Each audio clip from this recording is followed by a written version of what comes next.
नमस्कार, मैं हूं अनुराधा प्रसाद। भारत एक सोच में आपका इस्तकबाल है। पूर्व प्रधानमंत्री अटल बिहारी वाजपेयी अक्सर कहा करते थे कि दोस्त बदले जा सकते हैं, पड़ोसी नहीं। भारत ने हमेशा एक खुशहाल, शांतिपूर्ण और समरस पड़ोस चाहा है। उसके लिए पूरी शिद्दत से काम किया है। लेकिन पाकिस्तान में आए चुनावी नतीजों ने भारत की भी चिंता बढ़ा दी है। पाकिस्तान के लोगों ने जिस तरह का जनादेश दिया है, चुनाव में जिस तरह धांधली की बातें सामने आ रही हैं, सड़कों पर जिस तरह से विरोध प्रदर्शन चल रहा है, वैसी स्थिति में अगर पाकिस्तानी आर्मी अपनी पहले से तय स्क्रिप्ट के मुताबिक गठबंधन सरकार बनवा देती है, नवाज शरीफ को प्रधानमंत्री की कुर्सी पर बैठा देती है, तो भी बड़ा सवाल यही रहेगा कि सरकार कितने दिन चलेगी, हालात वहां कितने दिनों तक कंट्रोल में रहेंगे, शरीफ सरकार का कंट्रोल किसके हाथों में रहेगा, इमरान खान के समर्थक अब क्या करेंगे, वहां की आवाम चुनावी नतीजों को किस तरह से ले रही है। सवाल ये भी है कि मौजूदा हालात में अमेरिका की पाकिस्तान में इतनी दिलचस्पी क्यों है और पड़ोसी मुल्क में अशांति का भारत पर किस तरह का असर पड़ सकता है। ऐसे ही सवालों के जवाब तलाशने की कोशिश करेंगे अपने खास कार्यक्रम पाकिस्तान इधर कुआं उधर खाई में।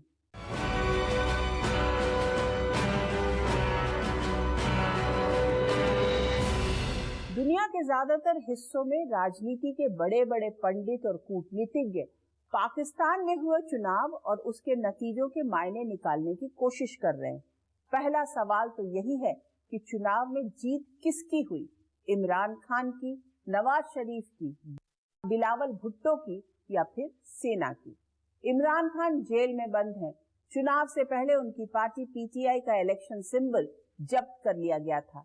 इमरान समर्थक उम्मीदवार निर्दलीय चुनावी अखाड़े में उतरे और सबसे ज्यादा सीटें जीतने में कामयाब रहे। पीटीआई नेताओं का दावा है कि धांधली कर जीत को हार में बदलने का खुला खेल हुआ है, लेकिन निर्दलीय कोई पार्टी नहीं है। ऐसे में सबसे बड़ी जीत नवाज शरीफ की पार्टी की मानी जा रही है, जो खुद तो 2 सीटों से चुनावी अखाड़े में उतरे थे, लेकिन सिर्फ 1 सीट से ही चुनाव जीत पाए। उसमें भी आरोप लग रहा है कि सेना ने बैलेट बदले, तब जाकर नवाज शरीफ रेस में आए। इसके बाद बिलावल भुट्टो की पीपीपी का नंबर आता है। इस चुनाव में सबसे खास बात ये रही कि पाकिस्तानी आवाम ने कट्टरपंथियों को पूरी तरह से खारिज कर दिया। आतंकी हाफिज सईद का बेटा तलहा सईद पूरी तरह से चुनाव हारा, तो जमीयत उलेमा के फजलुर रहमान भी चुनाव हार गए। अब पाकिस्तान में गठबंधन सरकार बनाने की कोशिश चल रही है। मीटिंग पर मीटिंग हो रही है, जिसमें असली खिलाड़ी सेना और बाकी मोहरे की तरह इस्तेमाल हो रहे हैं। पीपीपी और पीएमएल नून यानी आसिफ अली जरदारी और नवाज शरीफ के बीच साझा सरकार बनाने पर सहमति बन चुकी है। ऐसे में सबसे पहले समझते हैं कि पाकिस्तान में कौन सी खिचड़ी पक रही है।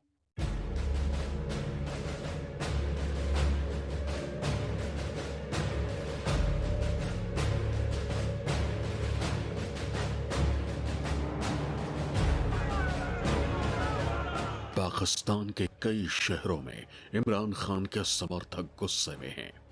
उनका आरोप है कि चुनावों में धांधली हुई है।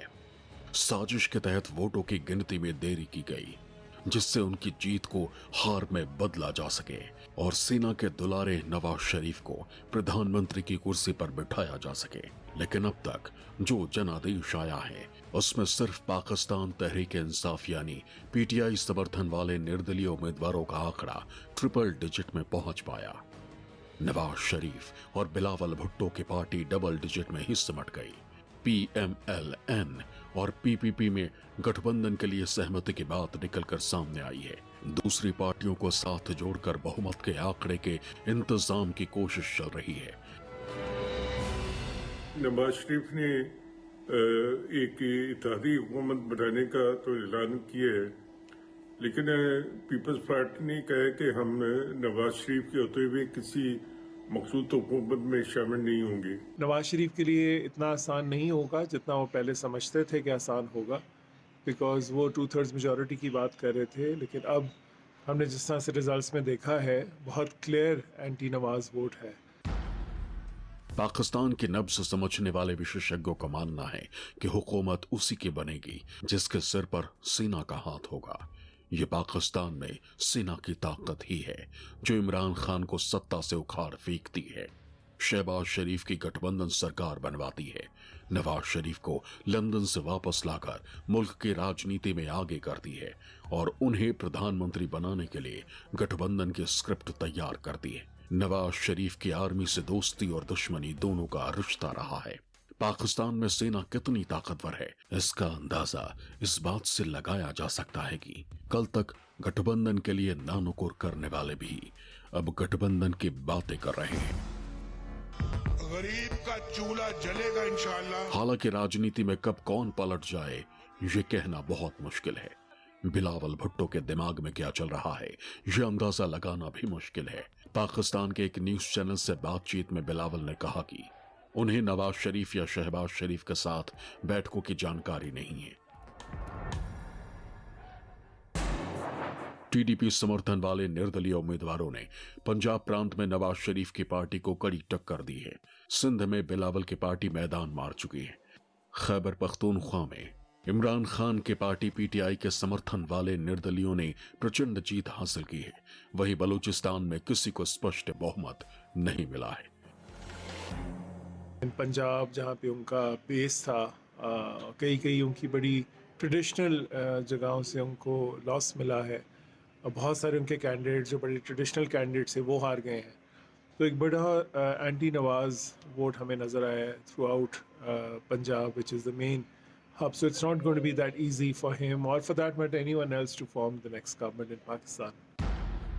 पाकिस्तान में दूर से तस्वीर जितनी साफ दिख रही है उतनी शायद जमीन पर नहीं है। पर्दे के पीछे से आर्मी को वहां एक गठबंधन सरकार बनवाने के लिए भी काम करना पड़ रहा है। कहीं चुनावी नतीजों को लेकर असंतोष है, कहीं गठबंधन में सुरताल मिलाने में भीतर खाने दिक्कतें आ रही हैं, तो कहीं निर्दलीय चुनाव जीते उम्मीदवारों को पार्टी से जोड़ने की जुगत चल रही है। इन सब के बीच पाकिस्तान की आवाम हिसाब लगा रही है कि उनकी जिंदगी की मुश्किलें कम होंगी या और बढ़ेंगी। पाकिस्तान में वो हुआ जो वहां के army chief general Asim Munir ने नहीं सोचा था। पाकिस्तान में वो हुआ जिसके बारे में नवाज शरीफ ने कल्पना नहीं की थी। पाकिस्तान में वो हुआ जो बिलावल और जरदारी ने नहीं सोचा था।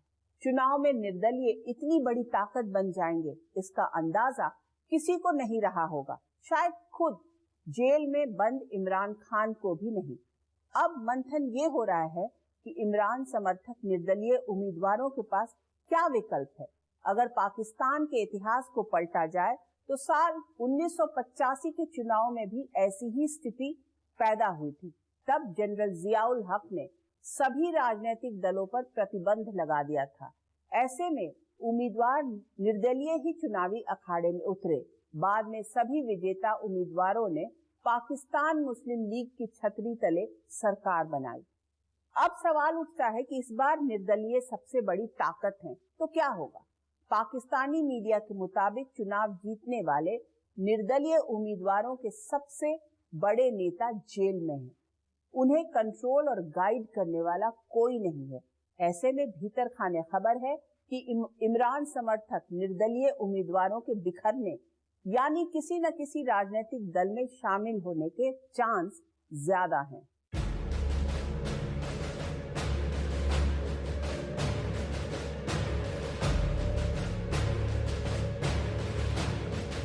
हम इंशाल्लाह ऐलान कर चुके हैं, सदर हमें ही दावत देंगे कि हम हुकूमत बनाएंगे। आईन के मुताबिक जो हुकूमत बनने जा रही मेजॉरिटी, वो जिसके पास मेजॉरिटी साबित करे उन्होंने हुकूमत बनानी है। पाकिस्तान तहरीक इंसाफ को भरोसा है कि सरकार बनाने का उनके समर्थक उम्मीदवारों को ही मौका मिलेगा। हालांकि समर्थन के लिए जरूरी आंकड़े का जुगाड़ कहां से होगा इसका खुलासा पीटीआई के चेयरमैन गौहर अली खान ने नहीं किया। रिजर्व सीट के लिए हमने इलेक्शन से पहले प्रायोरिटी लिस्ट नॉन मुस्लिम की भी और वमेन सीट की इलेक्शन कमीशन को भेज दी थी और उनके मुताबिक हमारे कैंडिडेट्स ने अपने नॉमिनेशन फॉर्म फाइल किए थे। जो एक्सेप्ट न करते हुए इलेक्शन कमीशन ने उनके लिए शेड्यूल चेंज कर लिया था। अब हम इंशाल्लाह ताला उस पर फैसला करेंगे। इलेक्शन से पहले पहले हमारे पास इंशाल्लाह जल्द से जल्द आ जाएंगे और हम जो इसके बाद सिलसिले में डिसाइड करेंगे कि किस पार्टी को ज्वाइन करना है या अपने पार्टी को भी ज्वाइन कर सकते हैं, हम लेंगे इंशाल्लाह। भले ही इमरान खान भ्रष्टाचार के कई मामलों में जेल की सजा काट रहे हों, भले ही उन्हें चुनाव से दूर रखने का हर तिकड़म पाकिस्तान में हुआ हो, भले ही इमरान की पार्टी पाकिस्तान तहरीक इंसाफ का चुनाव चिन्ह सीज कर दिया गया हो, लेकिन जिस तरह से पीटीआई समर्थन वाले निर्दलीय उम्मीदवार चुनाव जीतने में कामयाब रहे, किंग मेकर की भूमिका में दिख रहे हैं। चुनावी नतीजों से बम बम पीटीआई ने इमरान खान का एक एआई भाषण जारी किया, जिसमें वो नवाज शरीफ पर निशाना साधते दिख रहे हैं। मैं आप सबको इलेक्शन 2024 जीतने पर मुबारकबाद देता हूं। मुझे आप सब पर पूरा भरोसा था कि आप वोट देने निकलेंगे। आपने मेरे भरोसे का मान रखा और आपके मैसिव टर्नआउट ने सबको हैरान कर दिया है। लंदन प्लान फेल हो चुका है आपके वोट की वजह से। नवाज शरीफ एक कम ज़र्फ इंसान है जिसने ऑफिशियल नताइज के मुताबिक 30 सीट्स पीछे होते हुए भी विक्ट्री स्पीच कर दी है। कोई पाकिस्तानी उसे नहीं मानेगा। इतिहास गवाह रहा है कि पाकिस्तान में हवा का रुख बदलते देर नहीं लगती। ये भी अजीब इत्तेफाक है कि इधर पब्लिक से इमरान को वोट की ताकत मिली, उधर पाकिस्तान की एक अदालत ने उन्हें 12 मामलों में जमानत दे दी। केस पिछले साल मई में सैन्य प्रतिष्ठानों पर हमले से जुड़ा है, लेकिन एक सच ये भी है कि इमरान खान की लोकप्रियता से पाकिस्तानी आर्मी चीफ से लेकर नवाज शरीफ तक बहुत चिंतित होंगे। हिसाब लगाया जा रहा होगा कि इमरान खान को चुनाव से दूर रखने की कोशिशों का फायदा हुआ या नुकसान। पीटीआई नेता भी लगातार आगे की रणनीति के लिए मीटिंग पर मीटिंग कर रहे हैं। जेल में बंद इमरान खान से भी पार्टी नेताओं ने मुलाकात की। अवाम की आवाज को दबाना, अवाम की राय को मुस्तरद करना, किसी के लिए अपने मर्जी की हुकूमत बनवाना इकानमी बर्दाश्त नहीं कर सकेगी, इसकी जमहूरियत बर्दाश्त नहीं कर सकेगी। हमारी सबसे रिक्वेस्ट है, दरख्वास्त है कि अवाम के इस मैंडेट का एहतराम करते हुए पाकिस्तान तहरीक इंसाफ के लिए कोई रुकावट हायल ना की जाए। तो एक बहुत ही स्ट्रॉन्ग वेव आई है in spite of all this. इसके बावजूद के जो भी इन पे लिमिटेशंस थी, इसके बावजूद भी एक बहुत ही अच्छा इलेक्ट्रल प्रोसेस को इस्तेमाल करते हुए एक स्ट्रैटेजी के थ्रू पीटीआई जो पाकिस्तान तहरीक इंसाफ है, इमरान खान साहब की पार्टी, उसने एक सक्सेस अचीव की है। और ये काफ़ी हद तक एक अनप्रेसिडेंटेड हमें मूव नज़र आता है पाकिस्तान की इलेक्ट्रल हिस्ट्री के अंदर। इसका रिएक्शन क्या होगा? थैंकफुली जो यूथ है, जो एक बल्क है वोटर्स की, कोई तकरीबन 1 करोड़ वोटर्स ऐड हुए हैं पिछले और इस इलेक्शंस में, ये उनका वोट मेनली था और एक बहुत बड़ी परसेंटेज आई थी वोट देने। तो उसमें रिज़ल्ट ये हमें नज़र आया है कि उन्होंने एक वोट का सरिया इस्तेमाल किया है, वोट को स्ट्रैटेजी बनाई है, ना कि वायलेंस की। तो फ़िलहाल ये वायलेंट टर्न होने के इसके चांसेस कम है, बिकॉज आई फील कोई मिडिल ग्राउंड ढूंढ लिया जाएगा। मगर खान साहब की इलेक्ट्रल सक्सेस ने थोड़ा सा जो प्लानर्स थे उनको भी बैकफुट पे किया है। निर्दलीय रूप से चुनाव में विजेता उम्मीदवारों के हौसले बुलंद हैं। उनके पास ये तय करने के लिए 3 दिन का समय है कि वो आजाद रूप से किसी राजनीतिक पार्टी का समर्थन करना चाहते हैं या फिर किसी ग्रुप के रूप में संसद के भीतर दिखेंगे। ये भी भविष्यवाणी की जा रही है कि निर्दलीय रूप से चुनाव जीतने वाले कुछ उम्मीदवार पहले से नवाज शरीफ की पार्टी या फिर बिलावल भुट्टो की पार्टी के संपर्क में हैं। दबाव होगा इंडिपेंडेंट कैंडिडेट्स के ऊपर कि वो ज्वाइन करें गठबंधन को, और पब्लिक का दबाव जो जीते हैं उनके ऊपर है कि वो मत जाएं। पाकिस्तान की राजनीतिक नब्ज समझने वाले एक्सपर्ट्स की एक सोच ये भी है कि निर्दलीय उम्मीदवारों के लिए कानूनी तौर पर किसी राजनीतिक दल से जुड़ने की मजबूरी नहीं है। वो स्वतंत्र रूप से नेशनल असेंबली में रह सकते हैं, लेकिन ज्यादातर स्वतंत्र उम्मीदवार किसी पार्टी से जुड़ने में बेहतरी समझते रहे। पाकिस्तान चुनाव आयोग के नियमों के हिसाब से स्वतंत्र उम्मीदवार सिर्फ उसी पार्टी से जुड़ सकते हैं जिसका चुनाव चिन्ह बैलेट पेपर में दिया गया। चुनाव में पीटीआई नहीं रही। ऐसे में निर्दलीय उम्मीदवारों के लिए यह तय करना भी एक बड़ी चुनौती है कि वो किस पार्टी से अपना कनेक्शन जोड़ेंगे। मतलब अगले कुछ घंटे पाकिस्तान के सियासत के लिहाज से बहुत अहम रहने वाले हैं। भीतर खाने खबर ये भी चल रही है कि जिस तरह से इमरान खान को समर्थन मिला है, उसके बाद पीपीपी में भी दो सुर निकलने लगे हैं, वो भी बाप बेटे के भीतर। युवा बिलावल भुट्टो की सोच है कि विपक्ष में बैठना फायदे का सौदा होगा, क्योंकि गठबंधन सरकार के लंबा चलने के चांस कम है। वहीं आसिफ अली जरदारी की सोच है कि सरकार में रहना और पाकिस्तानी सिस्टम के हिसाब से कदम ताल करना ही फायदे का सौदा है। दरअसल बिलावल भुट्टो को लगता है कि पाकिस्तान में सिस्टम से नाराज चल रहे युवाओं को अपने साथ जोड़ा जा सकता है, जो अभी इमरान खान के साथ खड़े दिख रहे हैं, लेकिन इसके लिए सत्ता का त्याग करना होगा। तो जरदारी के दिमाग में कहीं न कहीं पाकिस्तान का पुराना अतीत भी चल रहा होगा। अब सवाल उठता है कि पाकिस्तान में प्रधानमंत्री की कुर्सी पर चाहे जो भी बैठे, असली कंट्रोल किसके हाथ में होगा? अमेरिका पाकिस्तान में किस तरह की सरकार चाहता है?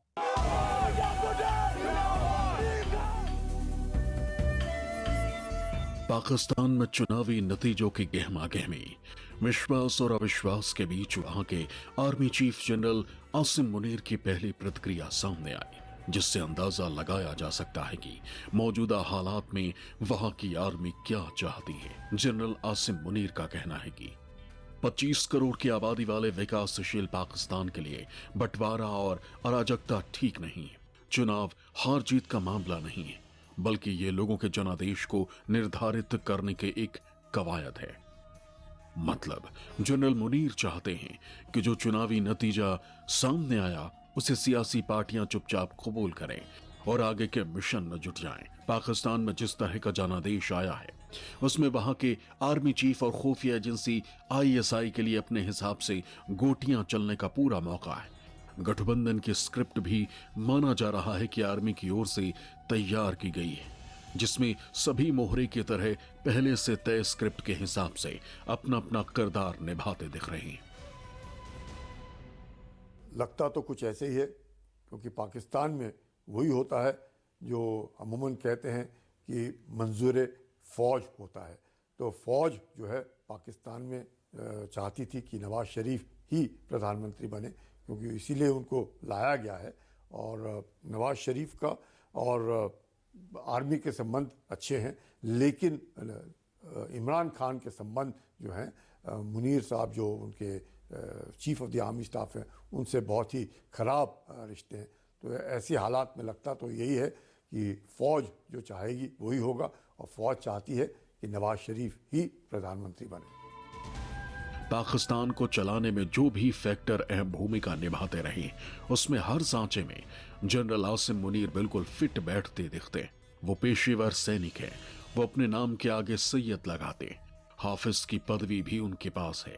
जनरल मुनीर कम बोलने वाले मजहब परस्त जनरल हैं। वो पाकिस्तान को आगे बढ़ाने में पश्चिमी देशों, खासकर अमेरिकी दोस्त को अहम मानते हैं। भले ही अमेरिका ने पाकिस्तान में हुई चुनावी धांधली के दावों की जांच की बात कही हो, लेकिन वॉशिंगटन और इस्लामाबाद के बीच साझा हितों को आगे बढ़ाने के लिए अगली पाकिस्तानी सरकार के साथ काम करने की मंशा भी जताई है। कमांड तो वो ले लेंगे, लेकिन ये कि अमेरिका उनको मान्यता नहीं देगा, पश्चिमी देश ही उनके, बाकी जो पश्चिमी देश हैं वो भी मान्यता नहीं देंगे, और बहुत से दूसरे देश भी इसको एक्सेप्ट नहीं करेंगे। इस कारणवश सेना को दुश्वारी हो रही है कमांड अपने हाथ में लेने की। पहले ये होता था कि जब भी इस तरह की स्थिति, बल्कि सेना ही क्रिएट कर देती थी ऐसी स्थिति, और स्वयं फिर बाद में सत्ता हासिल कर लेती थी, लेकिन अब ऐसा करना मुश्किल है। ये अमेरिकी रणनीतिकार अच्छी तरह से जानते हैं कि भारत की विदेश नीति पूरी तरह स्वतंत्र है। भारत बिना किसी दबाव या प्रभाव के फैसले लेता है। वही पाकिस्तान को अमेरिका अपने हिसाब से फैसले लेने के लिए आसानी से तैयार कर सकता है। अमेरिका जानता है कि इस्लामाबाद की सत्ता में चाहे कोई भी रहे, लेकिन आखिरी फैसला रावलपिंडी में बैठे आर्मी हेडक्वार्टर के भीतर ही होना है। मौजूदा समय में अमेरिका एक और चीन के बढ़ते प्रभाव को कम करना चाहता है और दूसरा ईरान के मंसूबों को नाकाम करना चाहता है। भौगोलिक और सामरिक रूप से पाकिस्तान ऐसी जगह स्थित है जहां से अमेरिका, चीन, ईरान और अरब सागर तीनों में अपने तरीके से शक्ति संतुलन को परिभाषित कर सकता है। अमेरिका जानता है कि पाकिस्तान में सरकार के ऊपर सुपर सरकार वाला सिस्टम चलता है। वहां की सेना इलेक्शन के नाम पर अपनी सिलेक्शन वाली व्यवस्था बनाने में एक्सपर्ट है। इसी का नया वर्जन नवाज शरीफ के रूप में सामने आने वाला है, जिसमें लोकतंत्र का चेहरा और सेना का कंट्रोल दोनों साथ साथ चलेंगे। शहबाज शरीफ और इमरान खान को भी सेना ने ही प्रधानमंत्री की कुर्सी पर बिठाया था, लेकिन चुनाव में जिस तरह से युवा वोटर इमरान खान के समर्थन में आए हैं, उससे पाकिस्तानी आर्मी के भीतर दो फाड़ होने के चांस बन गए। ऐसे में बहुत से आर्मी कमांडर होंगे जो जनरल आसिम मुनीर की नीतियों से खफा चल रहे होंगे। ऐसे आर्मी कमांडरों का एक ग्रुप आवाम के आक्रोश को मुद्दा बनाते हुए अलग राह पकड़ सकता है। अमेरिका चाहेगा कि पाकिस्तान में एक ऐसी सरकार रहे जिसमें लोकतंत्र का मुखौटा हो और असली शक्तियां आर्मी के हाथों में रहे, जिससे अमेरिकी तंत्र रावलपिंडी में बैठे आर्मी जनरलों और वहां की खुफिया एजेंसी ISI के साथ मिलकर आसानी से दक्षिण एशिया में प्रभाव को बढ़ा सके। इमरान खान अपने दौर में पाकिस्तान को चीन के करीब और अमेरिका से दूर ले गए।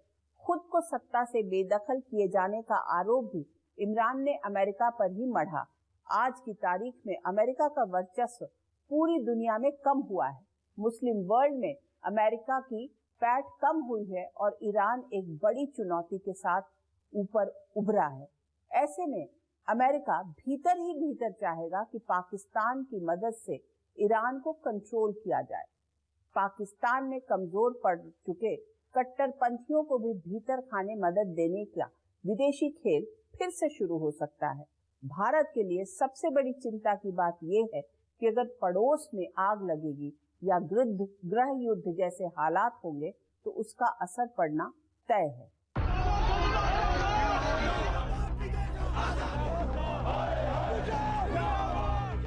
पाकिस्तान से भारत की 3300 किलोमीटर से अधिक की सरहद लगती है। पश्चिमी सरहद पर खतरे की आशंका हमेशा बनी रहती है। ऐसे में अगर पाकिस्तान में गृह युद्ध जैसे हालात बने या वहां की कमजोर सरकार की आड़ में कट्टरपंथी और आतंकी ताकतवर हुए तो इसका थोड़ा बहुत असर भारत पर भी पड़ना तय है। पाकिस्तान को लेकर मोदी सरकार की नीति बहुत साफ है। भारत दो टूक कह चुका है कि आतंकवाद और बातचीत दोनों साथ साथ नहीं चल सकते हैं। ऐसे में अगर इस्लामाबाद में नवाज शरीफ की अगुवाई में सरकार बनती भी है तो आतंकवादी संगठनों पर कितना कंट्रोल कर पाएगी, ये एक बड़ा सवाल है। हिंदुस्तान का जहाँ तक ताल्लुक है, हिंदुस्तान पाकिस्तान के इलेक्टोरल प्रोसेस का कोई मेजर हिस्सा नहीं है। आप अभी भी कैंपेन्स उठा लें तो हार्डली एंटी इंडिया रेटरिक या हिंदुस्तान से कोई भी even for that matter Afghanistan या किसी और नेबर का जिक्र भी नहीं हुआ। चाहे वो नवाज शरीफ थे, चाहे वो बिलावल भुट्टो थे, चाहे वो इमरान खान की पार्टी थी या for that matter religious party थी जिनको कम्प्लीटली पाकिस्तान इलेक्टोरल प्रोसेस ने रिजेक्ट किया है। तो थोड़ा बहुत जो शोर मचता भी था या इंडिया का नाम ज़्यादा इस्तेमाल जो किया जाता भी था वो रिलीजियस पार्टीज़ करती थी। इस बार उन्होंने भी इसको नहीं यूज़ किया, इस्तेमाल किया अपनी कैंपेन में। तो हिंदुस्तान पे तो कोई सच फ़िलहाल इम्पैक्ट नहीं पड़ेगा। लंबे समय से पाकिस्तान की खुफिया एजेंसी ISI भी सन्नाटे में चल रही है। ऐसे में हो सकता है कि गठबंधन सरकार की आड़ में ISI भारत से लगी सरहद पर कुछ खुराफात की कोशिश करे। ऐसे में ISI POK में आतंकी संगठनों को फिर से खड़ा करने की कोशिश कर सकती है। शरीफ साहब जब वहाँ से आए थे वापस इंग्लैंड से तो उन्होंने बहुत सी बातें की थी, कहा था कि हम भारत से अच्छे संबंध बनाएंगे और दूसरे देशों से भी हम अच्छे संबंध बनाएंगे। लेकिन ये कि जब उनका इलेक्शन मैनिफेस्टो आया तो उसमें वो बात कर रहे हैं कि भारत से हम बातचीत तब करेंगे जब वो आर्टिकल 370 जो एब्रोगेट हो गया उसको दोबारा से वो लगाएं। तो इस तरह की बातें अगर वो करेंगे तो नहीं, इसके मतलब ये है कि सेना अभी नहीं चाहती कि बातचीत हो। फिलहाल भारत और पाकिस्तान के बीच कूटनीतिक बातचीत बंद है, लेकिन अगर नवाज शरीफ प्रधानमंत्री की शपथ लेने में कामयाब रहते हैं तो उनकी कोशिश भारत से रिश्ते सुधारने की होगी, जिसका संकेत वो शुक्रवार को चुनावी नतीजों के बाद अपने पहले संबोधन में ही दे चुके हैं। हम चाहते हैं भाई, हम चाहते हैं कि हमारे ताल्लुकात दुनिया के साथ भी बेहतर हों, अपने हमसायों के साथ भी बेहतर हों। हम उनके साथ भी ताल्लुकात अपने बेहतर करेंगे और उनके साथ भी तमाम मसाइल हल करेंगे। भारत के सामने सवाल यही रहेगा कि नवाज शरीफ किसकी जबान बोलेंगे, अपनी या फिर army chief general Asim Munir की। इतिहास गवाह रहा है कि नवाज शरीफ के दौर में ही अटल बिहारी वाजपेयी बस से लाहौर गए थे, लेकिन बदले में करगिल में घुसपैठ मिली। पीएम मोदी ने भी नवाज शरीफ के दौर में पाकिस्तान से रिश्ते सुधारने की कोशिश की, लेकिन पठानकोट एयरबेस और उरी में आर्मी कैंप पर हमला हुआ। नवाज शरीफ के दौर में भारत को मिले जख्म और धोखे की लिस्ट बहुत लंबी है। ऐसे में भारत को पश्चिमी सरहद पर और सतर्क रहने की जरूरत है। अभी पाकिस्तान में जिस स्क्रिप्ट पर काम चल रहा है उसमें इस्लामाबाद में जो भी सरकार बनेगी, जो भी प्रधानमंत्री की कुर्सी पर बैठेगा, उसके पास निर्णय लेने का कोई शक्ति नहीं होगी। भले ही बातचीत की टेबल पर तथाकथित चुनी सरकार के मंत्री बैठेंगे, लेकिन शब्द होंगे रावलपिंडी आर्मी हेडक्वार्टर में बैठने वाले जनरलों के। पाकिस्तान की आर्मी किसकी सुनेंगे? जो पैसा देगा। अभी पाकिस्तान को पैसे की बहुत जरूरत है। ये भी बहुत हद तक संभव है कि इमरान खान के समर्थन और विरोध के नाम पर पाकिस्तानी आर्मी में दो फाड़ हो जाए। ये भी संभव है कि जनरल आसिम मुनीर के दिमाग में कोई बड़ी योजना चल रही हो, जिसे अगले कुछ महीनों में वो अमली जाना पहनाने वाले हों। इतिहास गवाह रहा है कि 1971 में जब लोगों के फैसले से उलट पाकिस्तान में हुकूमत बनी तो मुल्क के दो टुकड़े हुए। बांग्लादेश एक अलग मुल्क के रूप में वजूद में आया।